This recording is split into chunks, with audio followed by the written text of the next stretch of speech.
کہ ڈاکٹر مرض کی تحقیق کے لیے جو ایکس رے اور بلڈ ٹیسٹ مریض سے کرواتے ہیں تو لیب سے ڈاکٹر کو اس کا کچھ کمیشن ملتا ہے. وہ کمیشن لینا کس حکم میں داخل ہے؟ اگر ناجائز یا حرام ہے تو اب تک جو رقم لی گئی اس کا کیا حکم ہے؟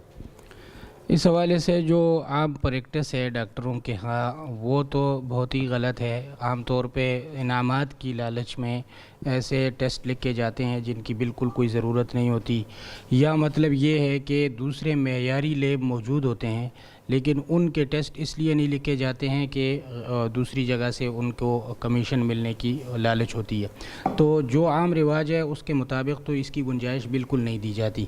البتہ اگر کہیں پر ایسا ہو کہ یہ دونوں باتیں نہ ہوں، یعنی نہ تو غیر ضروری ٹیسٹ لکھا جائے بلکہ ضرورت کا ہی ٹیسٹ لکھا جائے، اور دوسرے یہ کہ جس لیب کے ساتھ معاہدہ ہوا ہو وہ لیب معیاری لیب ہو اور ڈاکٹر کی دیانتدارانہ رائے میں اسی جگہ سے ٹیسٹ کرانا مناسب ہو اس مریض کے لیے. تو ایسی صورت میں ان دو شرطوں کے ساتھ گنجائش ہوگی اور ایسی صورت میں باقاعدہ طے کر کے یہ کمیشن لے سکتے ہیں.